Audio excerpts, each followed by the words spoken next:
What is going on, guys? It's Reflex here, and I didn't expect to get one more platinum before the PS5 comes out, but I believe unless I can hightail it and finish, or at least complete Final Fantasy VII Remake, this will be the last platinum I'll get before the PS5 comes out. I didn't start going for platinums. I honestly didn't expect to make this a series, because I did Borderlands 3, because I didn't play my PS4 for a long while, so just the fact that I even got one platinum baffled me, because I had a lot on Xbox.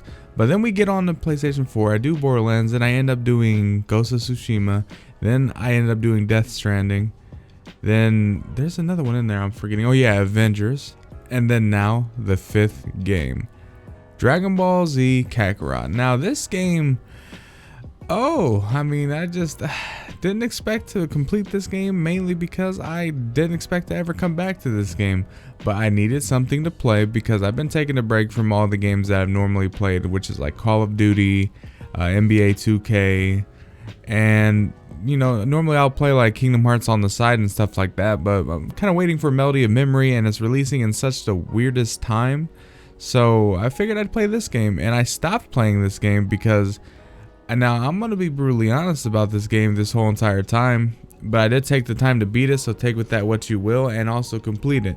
But when it comes to this game, this has to be the worst Dragon Ball game I've played, and I've played a lot of them. I played the ones on Game Boy, the ones on Nintendo DS. It was like, I kind of forgot actually what it was called. I think Attack of the Saiyans or something. It was something weird, but I played the greatness that was, sagas, Budokai 2, 3. Well, Budokai 2 wasn't that great, but Budokai 3 was technically like my favorite, but Infinite World was basically almost better Budokai 3. But then you had Tenkaichi 2, 3, which was great, Raging Blast 2. You had Xenoverse 2. Then you had obviously Dragon Ball Fighters. Now we're not gonna talk about Battle of Gods, or Battle of Z, I should say, which that one is also in the running for being the worst Dragon Ball game. But this game, on paper and before it released, looked amazing. Now I'm a big fan of Dragon Ball ever since I was a kid, so I'm always biased against these games. Normally I'm gonna like it even when everyone doesn't. But when I was playing this game when it first released, and I was excited because I think this was right after Kingdom Hearts, not Kingdom Hearts, but like Kingdom Hearts Remind, I believe it was like almost right after that. So me being excited for that, I'm like, okay, this should be fun. A Dragon Ball game, an RPG style thing, I can't imagine it'd be bad. And I was starting to see trailers and everything. The trailers were looking cool, but then I started to get a little bit weirded out there when like we played the same story, the Saiyan arc, Frieza, Cell, or I should say Android, Boo. We played the exact same story numerous times, over and over and over, but it never gets old.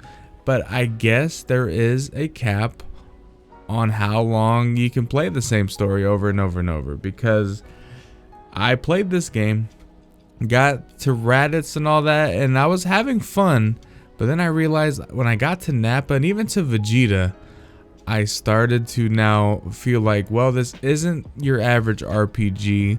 There's really no great feeling to do anything outside of the story. That, like, if you do any of the side quests, sure, they're cool, but there's nothing really extensive you can do. It's not exactly enjoyable, and I just didn't see myself playing this game. And after I beat Vegeta and went over into the Namek arc and all that, I ended up I fell asleep a couple times playing this game, which does not happen often unless I'm very tired. But in this instance, I don't think I was very tired. I was just very bored, which accelerated me being tired. But playing this game, I ended up stopping because I was just like, it is by far the worst game, at least of 2020. But then also, it has to be up there in the worst Dragon Ball game I've played. It did end up getting fun coming back to it a year later, but it doesn't hit the same as, say, even the story for Xenoverse hit better than this. You had obviously the old Dragon Ball games, Raging Blast hit better than this, but this game, for what it was, it should have been better. but it just played so weird. I mean, the combat system, it's literally one button for punching, one button for key blast, but that's it. There's no, you're not pressing a different button. Yeah, you could do, you know, some teleport cancels to cancel your combo and restart it real quick. You can press triangle to do this little kind of like energy wave thing that restores a little bit of your ki. And I mean, it's just, I don't know, the game is just very interesting. I do like that you can transform on the fly, and it's like, not to say I hate this game tremendously, but for 2020 being a home of a lot of bangers of games, even though there was a couple controversial titles, you know, obviously with Last of Us Part 2, and I know some people really like this game, but like, this game just did not hit the way I thought it was supposed to. Maybe it was the fact that, like I said, I played this specific storyline too often, and then when you have me playing it again, but this time the only difference is I'm playing kind of worse combat than any other one. Like for instance, Budokai 3, you play through the exact same storyline, and you're pretty much, you have an extensive, you know, you can press certain buttons, you do all these combos, but it's just, it's a fighting game, you know, it's the kind of 2D art fighting game that's just fun. It was fun to play, and there was different things you could do in every single place to get like secret endings, secret battles, and all this and that, which is cool. Like for instance, what you guys are seeing right now is a secret battle after you do all the villainous missions, and you're facing Mira, which is cool. Like, I think that person was introduced in Xenoverse at first, and then they're kind of implemented in that Dragon Ball Heroes type thing. So I mean, it's cool that they introduced him, but it was just, if this was done a little bit better with like maybe Xenoverse style combat, but then it would just be Xenoverse, and that, like, see, that's where they had to go a little bit different, and that's kind of the issue here, is that they went different.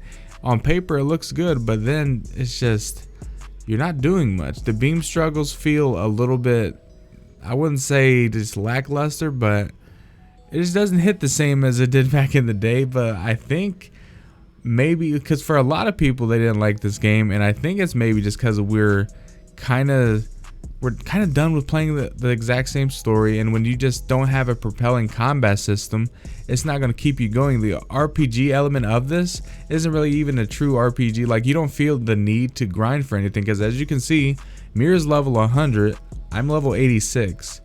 I didn't have to grind to level 100 to, you know, be able to fight him, and I even fought him before I started recording when I was level 70, I believe, and I did end up dying. I didn't end up winning, but I had had him down to the last bar, and like, nothing should be that simple.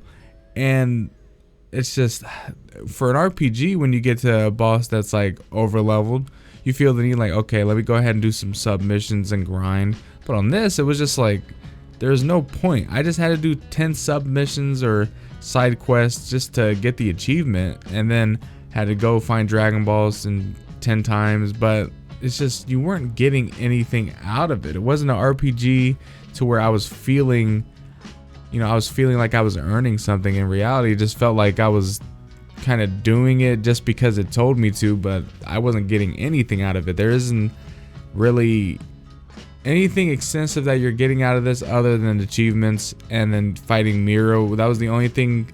Like, the villainous enemies, beating those was the only thing where you get rewarded another fight. But the thing about this, everyone fights the same.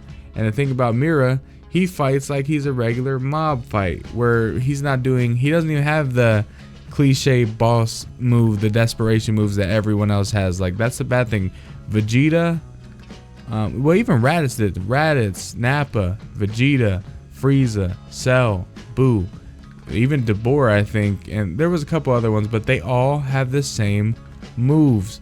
It's just a different way of doing them, but they all have the same boss section where, oh, close up on them, they power up. Okay, now close up on them again. Here's a big, you got planet burst, you got death beams, you got Vegeta. I forgot what he did because it was a long time since I played this, but everyone had the same style of moves, and it sucked because there was just no, it felt like you were fighting the same person but with just a different skin and different moves. And that's just it felt the same every single time, and it was hard to really keep playing. But I knew, I was like, these achievements seem very, very simple to get, and the easy platinum, it was just going to be time consuming. And if I can get past the way the game felt and just like how repetitive it was feeling, maybe I could play it. Like, and I mean, I did end up doing it, and I'm glad I did, because at least I can say I didn't waste my money on this game. Did I enjoy the game? Very, very, very small amount, but I did. I mean, I guess I enjoyed what I got, I guess. But all in all, I would give this game a 4 out of 10, which is my lowest score on this. I got the platinum series, but all in all, I still got the platinum. If you want an easy plat and you enjoy Dragon Ball and you might have enjoyed this game, I would say go for it, because the only thing that's a little bit difficult might be just the villainous fights. That might be it. Like, I mean, everything else was kind of simple.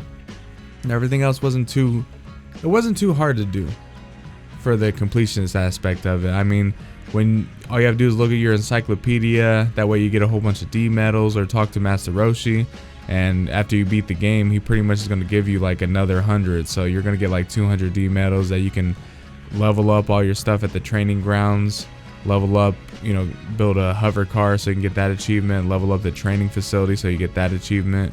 Like, you can get all your achievements just from doing that, and then obviously level up from fighting the villainous things, which you're going to level up a lot doing the sub quests, because you're going to get to like level 60 probably when you beat the game, depending if you didn't already do side stuff. But even if you don't, you'll be like level 60 probably, because I didn't do any side stuff.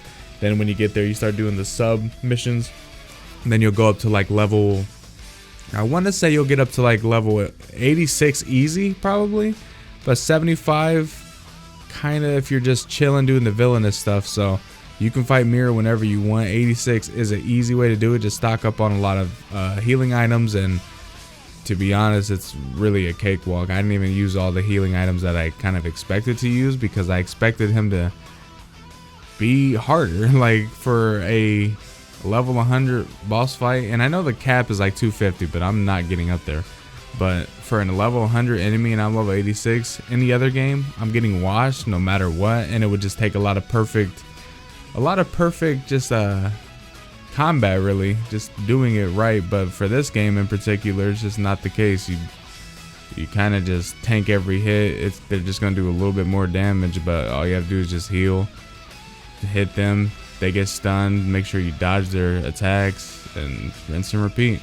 But yeah, this game was not what I was hoping it was going to be, but let's just hope that either a Xenoverse 3 or Dragon Ball FighterZ just keeps getting supported like throughout the years, and we can just stick with those Dragon Ball games, because I don't want another Dragon Ball game if they're going to decide to do the exact same thing where we play the exact same story all the way through, and it's just a different way of doing the combat system. Like, I think the Tenkaichi series was revolutionary for doing that. Dragon Ball FighterZ was revolutionary for the kind of competitive fighting scene.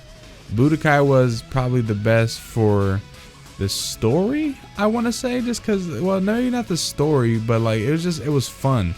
It was by far my favorite, maybe in the series. Xenoverse was very fun. That might be the best for the story too, because they did have some good cutscenes in there, and the voice acting kind of was a little bit better, because in this they kind of felt lifeless at times, or like they were just I don't know. But yes, that is my review on this game. Go out and get this platinum if you enjoyed Dragon Ball Z. I really don't have anything else to say. Expect more videos in the future. I'll see if there's any Kingdom Hearts content I can make. I don't exactly, this releasing in like 10 days or maybe 11 days. We have the PS5 coming out in about a week and a half, so I don't know if I'm gonna get another platinum. We'll see if I can complete Final Fantasy VII Remake. If I can, cool. If not, I don't. We'll see.